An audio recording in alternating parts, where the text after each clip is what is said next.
فذكر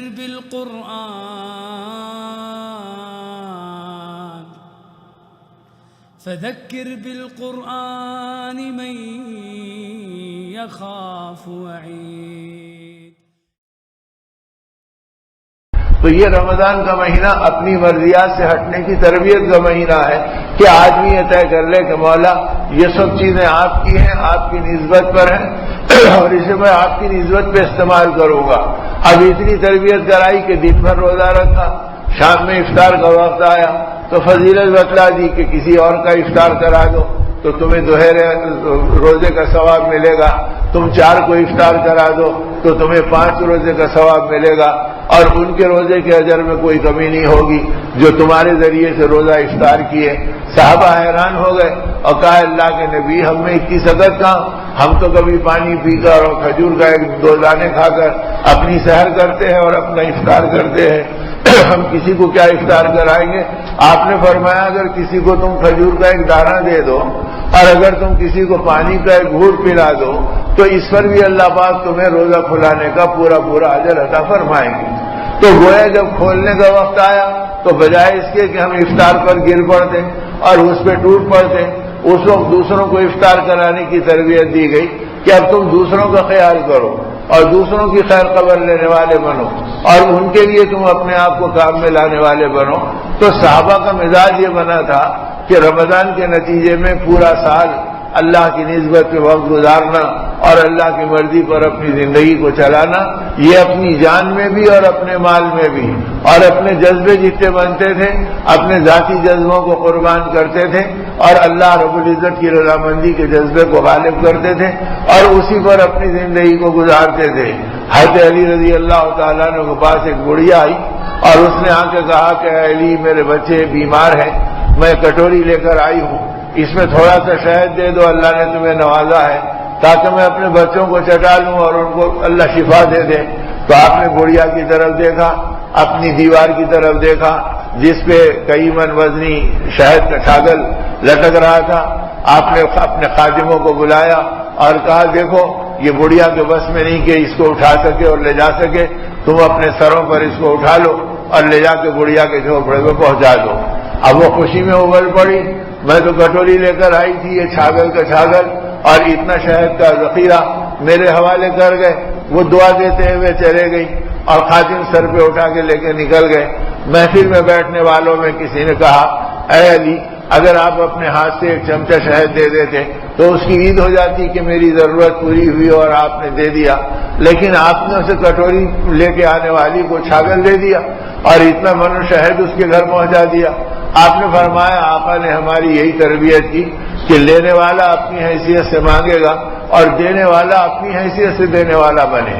جیسے اللہ تجھے دے رہے تو ویسے اللہ کی مخلوق کے حوالے کر. تو اس طرح ان کی طبیعتوں میں سخاوت اور ان کی طبیعتوں میں خیر خواہی کا جذبہ اور ان کی طبیعتوں میں غمخواری کے جذبے آئے تھے. جیسے اس مہینے کو غمخواری کا اور شہر المواسات کہا گیا، یہ دلداری کا مہینہ ہے. تو یہ مہینے کے اثرات پورے سال کے 12 مہینوں میں اور پورے سال کے دن اور رات پہ ان کے اوپر پڑتے تھے، اس لیے کہ وہ دیکھتے تھے کہ یہ مہینہ پھر ہماری زندگی میں کب آئے گا. اب اس میں تو آدمی کو فرائض کے درجے کا ثواب ملے گا اور اللہ اپنی شان کے اعتبار سے دیں گے. اسی لیے روزے کی عبادت کو بے مثل عبادت قرار دیا گیا کہ اس عبادت کے اندر ریا کا شائبہ نہیں اور اس عبادت کے اندر عجب پسندی کا شائبہ نہیں. ابھی ایسی عبادت ہے کہ نماز پڑھو تو گھر سے مسجد جاتے ہوئے دکھتے ہیں اور اگر تلاوت کرو تو قرآن پڑھتے ہوئے نظر آتے ہیں اور اگر کسی کو خیرات و ہمدردی کرو تو دیتے ہوئے دکھائی دیتے ہیں اور حج کو جاؤ تو وطن سے نکلتے ہوئے دکھلائی دیتے ہیں. لیکن روزے کا عمل ایک ایسا عمل ہے کہ یہ اندر ہی اندر چھپا ہوا ہے. آدمی جب تک اپنی زبان سے کہہ نہ دے اس وقت تک کسی کو پتہ نہیں چلتا. اب چونکہ رمضان کا مہینہ ہے، ایمان والے روزے رہتے ہیں، اس لیے ہر ایک کے بارے میں حسن ظن یہ کہ یہ روزے دار ہے، ورنہ روزے کو ظاہر کیے بغیر روزہ ظاہر نہیں ہوتا. ہم چل رہے ہیں اور ہم عبادت میں ہیں، ہم لیٹ رہے ہیں ہم عبادت میں ہیں، ہم کسی سے بات کر رہے ہیں عبادت میں ہیں، ہم کسی کی خدمت کر رہے ہیں عبادت میں ہیں، ہماری ہر حرکت چل رہی ہے اور روزے کا مستقل عبادت کا اجر و ثواب آدمی کو مل رہا ہے۔ اسی لیے اللہ پاک نے اس روزے کے بارے میں فرمایا کہ روزہ میرے لیے ہے اور اس کے بدلے میں میں خود ملتا ہوں۔ جب اللہ مل جائے تو پھر کسی چیز کی حاجت آدمی کو کیا رہے کہ بھئی اللہ میرے ہو گئے، میں اللہ کا بن گیا، اب جس چیز کی ضرورت ہوگی میں اپنے مولا سے مانگوں گا اور مولا میری ضرورت کو پوری کر دیں گے۔ تو اب اس جذبے کا یقین، اس جذبے کا تعلق اور اس جذبے کی معرفت اللہ کی اس مبارک مہینے کے اندر آدمی کو آسانی سے حاصل ہوتی ہے۔ جیسے ہر عمل 70 گنا بڑھا دیا جاتا ہے، اللہ کی معرفت اور اللہ کا تعلق بھی 70 گنا آسان کر دیا جاتا ہے۔ پھر جتنا آدمی ندامت پیش کرے، اب یہ دہا مغفرت کا رہا ہے، اب آدمی رات دن اپنے آپ کو اس بات پہ مچلائے، اس بات کے اوپر تمنا کرے کہ اے اللہ تو میری مغفرت فرما دے، میرے گناہوں کو دھو دے، میری زندگی کو پاک کر دے۔ اگر کوئی بزرگ ہو اور کوئی ایسا اللہ کا بندہ ہو کہ ہماری نگاہوں کے اندر وہ اللہ کا ولی کامل ہو، اور وہ اگر ہم سے کہہ دے کہ میاں اللہ نے میرے اوپر یہ القاء کیا اور الہام کیا، اگر یہ وقت تم بیٹھ کر اللہ کی بارگاہ میں تڑپو گے تو اللہ تمہاری ہر بات مان جائے گا اور اللہ تمہاری مغفرت کر دے گا۔ تو بندے کا کیا حال ہوگا؟ سارے کام چھوڑ کر، ساری ضرورتوں کو توڑ کر اور سارے کاموں سے ایک سو کر ارے بھائی فلاں بزرگ بنے ہیں لہذا اس وقت کو ضائع مت کرو، یہ وقت تو اللہ کو اپنا بنانے کا ہے، یہ وقت تو اپنی توبہ پوری کرانے کا ہے۔ اگر کسی ولی کے بولنے پر اتنے جذبے آدمی کے بنتے ہیں تو اولیاء کے اولیاء اور انبیاء کے سردار اور ہمارے آقا حضرت محمد رسول اللہ صلی اللہ علیہ وسلم نے بتلایا کہ دیکھو یہ وہ مبارک مہینہ ہے جس میں اللہ پاک مغفرت کے دہانے کھول دیتے ہیں، اور دوسرے عشرے کو تو مغفرت کا دہا قرار دیا کہ پہلے دہے میں اللہ کی رحمت کے اندر اپنے آپ کو لطف کر لو اور دوسرے دہے کے اندر اللہ کی مغفرت کے خزانوں کو لوٹ لو اور اللہ کی مغفرت کی دولتوں کو پالو۔ اب نتیجہ یہ تھا کہ یہ مغفرت صحابہ کرام کے دل و دماغ پہ طاری رہتی تھی اور وہ ہمیشہ اس کے لیے رات دن مجمع اور تنہائی میں اس مغفرت کے طلبگار ہے۔ اب ہم دیکھیں کہ ہماری زندگی کے اندر طلبگاری کتنی ہے۔ اب وہ آقا فرما رہے ہیں کہ افطار کے وقت کے اوپر اللہ سے جو مانگا جائے مل جاتا ہے۔ اللہ اپنے فرشتوں سے کہتے ہیں یہ دن بھر کے تھکے ہوئے ہیں اور دن بھر کے روز بھوکے اور پیاسے ہیں، لہذا ان کی محنت کی مزدوری کے دینے کا وقت ہے، اب یہ جو مانگیں گے میں ان کو عطا کر دوں گا۔ اب وہ وقت کے اندر جتنا ہمارا دل افطاری پر اور جتنا ہمارا دل دنیا کے انتظاموں میں پڑا ہے اتنا ہمارا اللہ سے مانگنے کی طرف رخ نہیں ہے۔ کیوں نہیں ہے؟ اس لیے کہ ہمارے یقین ڈلمل ہے، ہمارے اندر کی کیفیتوں میں کمزوری ہے اور ہمارا اللہ کے ساتھ تعلق جو ہے وہ نہیں ہے جو اللہ پاک دیکھنا چاہتے ہیں۔ اس لیے یہ مبارک مہینے میں رات کا قرآن پاک کا سننا اور دن میں تلاوت کرنا اور روزے کی حالت میں اپنا وقت گزارنا اور اللہ کی عظمت اور کبریائی کو پہچاننا اور ان کے خزانوں کو دیکھنا اور پھر اسی کو لیے اس مبارک مہینے کو اللہ کے خزانوں کا دل و دماغ کے اندر ورود ہو جائے، جنت کو طلب کرنے کی ترغیب دی نبی پاک صلی اللہ علیہ وسلم نے اور جہنم سے بچنے کا احساس دلایا کہ یہ مبارک مہینہ ہے جس میں تم اللہ کی جہنم سے پناہ مانگو اور اللہ کی جنت کے طلبگار بن جاؤ۔ تو اب صحابہ کرام کے نزدیک جنت کہتے ہی وہ آخرت کی حقیقتیں تھیں جو کھل جاتی تھیں۔ اب آج یہ ہے کہ ارے میاں 100 گز زمین ملے گی، سستی مل جائے گی، آدمی 2 دن پہلے سے گھروں کے چکر کاٹ رہا کہ میرے سے پہلے کوئی نہ پہنچ جائے، ذرا میرا بھی اس میں حصہ لگ جائے۔ لیکن زمین و آسمان سے 10 گنا بڑی جنت ملے گی اور یہ وہ ملے گی جس کا بدلہ دنیا ادا ہی نہیں کر سکتی۔ ساری دنیا جنت کے مقابلے میں پیاز کے ایک چھلکے سے زیادہ بے حیثیت ہے اور ساری دنیا آخرت کے مقابلے میں اور جنت کی نعمتوں کے مقابلے میں ماچس کی خالی ڈبیا سے زیادہ بے حیثیت ہے۔ تو اب آدمی سوچے کہ جو دنیا بے حیثیت ہے اس پہ جان لگی، مال لگا، جوانی لگی، بڑھاپا لگا، بچپن لگا، لڑکپن لگا، اور جس جنت کے بارے میں اور آخرت کے بارے میں جو ابدالآباد کی بنائی گئی اس پر ہماری زندگیوں کا کیا ٹھکانا؟ تو آدمی بالکل بے ٹھکانا ہے کہ اس کا کوئی یقین ہی نہیں۔ اب دنیا کی چیزوں کے بارے میں اب تذکرہ کر رہے، ایک جگہ ملنے کے لیے گئے کوئی، وہاں جا کے دیکھا کہ گھر کے اندر پیپر ویٹ کی طرح دیوار خانے کے ڈیکوریشن کے طور پر اس نے کانچ کے اور پلاسٹک کے دو بڑے بڑے بلے لگا دیے جو سانپ کی شکل کے اندر ہے، دکھنے میں خوبصورت نظر آ رہے ہیں. اب دیکھ کے کہہ رہے ہیں اوہو یہ تو بالکل ایسے نظر آ رہا جیسے اصلی سانپ ہے، اور ذرا اگر آدمی کو دھوکا ہو تو چمک جائے، اور یہ ایسا ہے اگر ذرا اس کی پھن اور ہلتی ہوتی تو آدمی چمک جاتا، اس کا کلر ذرا ایسا ہوتا تو اور زیادہ اٹریکٹیو ہو جاتا. اب آدمی یہ تبصرے کر رہا، اگر خدا نخواستہ اس وقت اوپر سے ایک سانپ کا بچہ گرے تو اب کیا ہوگا؟ ارے میاں ذرا ملا کے دیکھ لو ان کو برابر، ارے اب تو جان کے لالے پڑ گئے. اب آدمی کود رہا، بھاگ رہا اور کسی چیز کو مارنے کی فکر کر رہا اپنی جان بچانے کی. کیا تو ارے نہیں بھائی یہ تو مصنوعی ہے، وہ حقیقت والا آ گیا. تو میرے دوستو جسے ہم حقیقت والا سمجھ رہے ہیں، اللہ کے نبی نے بتلایا وہ تو جہنم کے سانپوں کا سایہ ہے، اصلی سانپ تو جہنم کا آخرت میں ہے. اب آدمی سوچے کہ اس اصلی سانپ کے بارے میں آدمی کو خوف کیتا ہو، اس اصلی آگ کے بارے میں آدمی کو خوف کیتا ہو. اس لیے صحابہ کرام خلافت کے منصب پہ آ کر بھی کانپ رہے ہیں اور اللہ کی نسبت کے اوپر سب کچھ دے دلا کے بھی بے چین ہو رہے ہیں. تو یہ زندگیاں اس طرح بنی تھی کہ حقیقت کو آدمی پہچانتا تھا اور سورج سے بے نیاز ہو کے چلتا تھا. اس لیے اب آدمی کو وہ ماحول ملے کہ جس ماحول کے اندر ان اعمال کی لذت بھی آئے اور ان اعمال میں لگنے کی توفیق بھی ہوتی رہے. اس ماحول کو نبی پاک صلی اللہ علیہ وسلم نے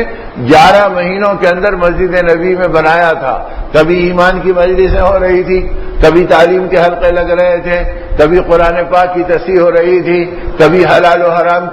کو سمجھایا جا رہا تھا.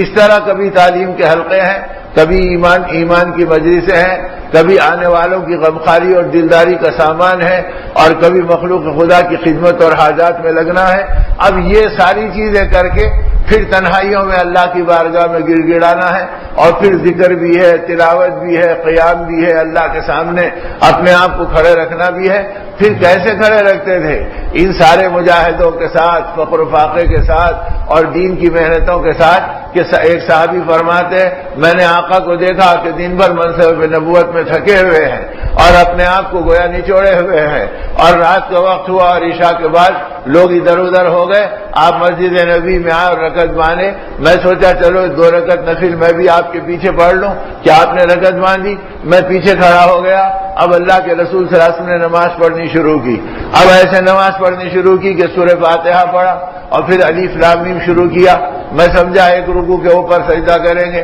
ایک رکوع گزر گیا اور آپ کی وہی کیفیت ہے. میں سمجھا کہ شاید پاؤ پارے پہ سجدہ کریں گے، پاؤ پارا ختم ہو گیا اور آپ ویسی منہمک اور مستغرق ہے. میں سمجھ رہا ہوں کہ شاید آدھے پارے پہ آپ سجدہ کریں گے، یہاں تک کہ پورا پہلا پارا ختم ہو گیا اور پھر دوسرا پارا شروع ہو گیا، یہاں تک کہ سورہ بقرہ 40 رکوع کا پورا آپ نے پڑھ لیا. اب میں سمجھا اب رکوع کریں گے. نبی پاک صلی اللہ علیہ وسلم نے سورہ آل عمران شروع کر دیا. اب آل عمران میں سوچ رہا ہوں کہ اب رکوع ہوگا، جب رکوع ہوگا، یہاں تک کہ پوری سورت آل عمران کی ختم ہو گئی. اور پھر اس کے بعد آپ نے سورہ نساء پڑھنا شروع کر دیا. 4.25 پارے پڑھ کر آپ نے رکوع فرمایا. تو ایک نمازوں کی لذت یہ تھی جو دن بھر کی مشقت اور مجاہدے اور نبوت کا بوجھ اور اپنے گھرانے کی مشقتوں کو دیکھنا اور دشمنوں کی تکلیفوں کو سہنا اور اس کے بعد نمازوں میں اتنا دل لگنا. اب میرے دوستو ایک ہماری نماز ہے کہ انا اعطینا قل اللہ پہ ختم ہو گئی اور تراویح میں پڑھنے کے لیے بیٹھے تو رکوع کا انتظار کر رہے ہیں، امام رکوع میں گیا تو ہم رکعت باندھ لیں گے. تو میرے دوستو ہماری ہر چیز کھوکھلی ہے اور ہر چیز ہماری بے لطف ہے، اور وہاں ان چیزوں کے اندر انہوں نے اپنی زندگیوں کو ایسے بنایا تھا کہ ایک ایک ادا کے اندر ان کے ایمان کی صداقت ٹپکتی تھی، ان کا اللہ کے ساتھ تعلق نکھرتا تھا اور ان کا آخرت کے اوپر یقین کی گواہی اپنے نہیں غیر بھی دینے کے اوپر آ جاتے. اس طرح انہوں نے اپنی زندگیوں کو بنایا تھا. ہمارے حضرت شیخ رحمۃ اللہ علیہ نے شیخ الحدیث نے ایک واقعہ لکھا اور فرمایا کہ مصر میں 2 بزرگ تھے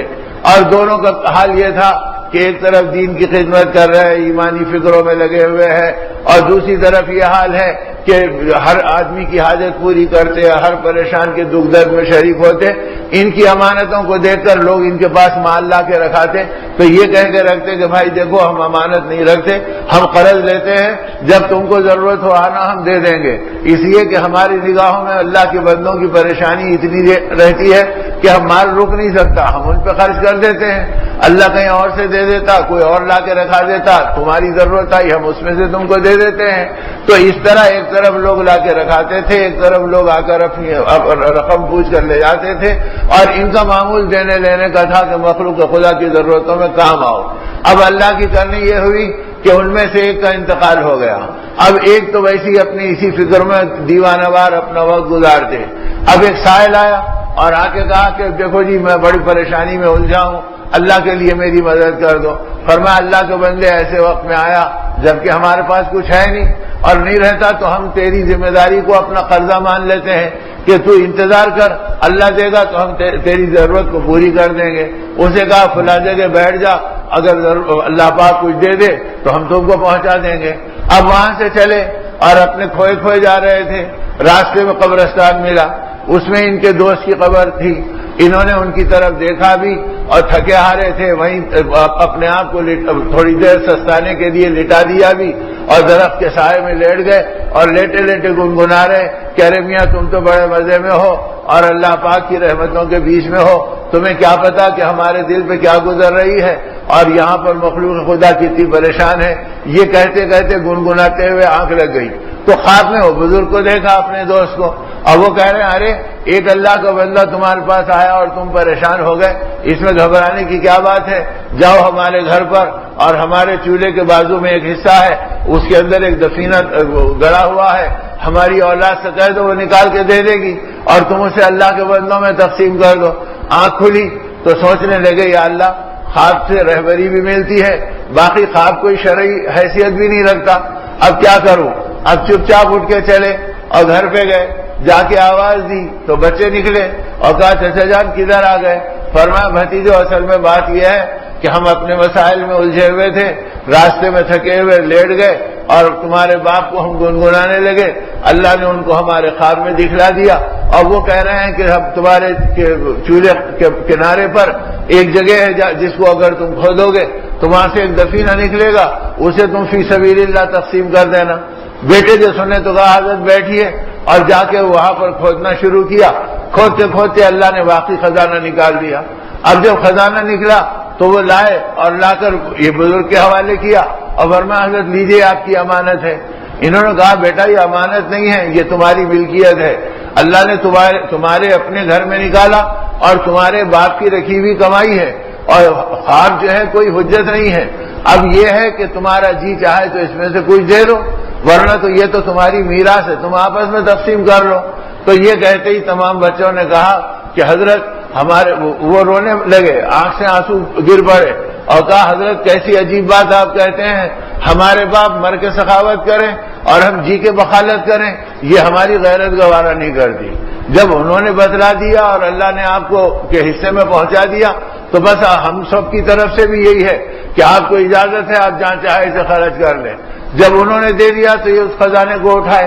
اور اس آدمی کی تلاش میں چلے۔ وہ آدمی اپنی جگہ پہ بیٹھا تھا، اس فقیر سے کہا لے بھائی تیرے لیے اللہ نے تیرے مقدر میں یہ رکھا تھا، یہ لے کے جا۔ وہ دیکھتے ہی وہ کانپنے لگا اور کہا کہ یہ کیا دے رہے ہیں، میرا کام تو اس کے چھوٹے ٹکڑے میں بن جائے گا، اب اتنا بڑا خزانہ پہلے ختم ہوگا یا موت پہلے آئے گی، میں اللہ کو کیا حساب دوں گا، میری آخرت ہلاکت میں پڑ جائے گی، یہ تم کو مبارک، تم اپنے پاس رکھو۔ ایک دینار نکال کر اس کو بھی پتھر سے توڑ کر اس کے ایک چورے کو لے کر اس نے کہا بس اس سے میری ضرورت پوری ہو جائے گی، اب یہ تو میری آخرت کے لیے وبال ہے، اب تم جانو تمہارا کام جانو۔ وہ بھی نکل کر چلے گیا۔ تو علامہ ابن حجر عسقلانی رحمۃ اللہ علیہ بڑے محدث گزرے، انہوں نے کہا کہ اس واقعے پہ علماء میں لمبی بحثیں ہوئی، اور بحثیں یہ ہوئی کہ کون سقی ہے، کیا وہ فقیر سقی ہے جو انکار کر دیا، یا وہ بزرگ سقی ہیں جنہوں نے راستہ بتایا، یا وہ بچے سقی ہیں جنہوں نے پورے کا پورا دے دیا۔ تو ان میں کون سقی ہے اس کے اوپر کسی کا اتفاق نہیں ہوا، ہر ایک کی سخاوت ایک سے بڑھ کے ایک تھی۔ تو جب دینے کا مزاج تھا اور امت میں ایک دوسرے کی خیر خواہی کا مزاج تھا اور آخرت والا یقین چلتے فقیر کو بھی تھا، وہ بھی یہ جانتا تھا کہ ارے اسے لوں گا تو کل قیامت کے دن حساب دینا پڑے گا، میرا کام تو اس ٹکڑے میں ہو سکتا، مجھے نہیں چاہیے۔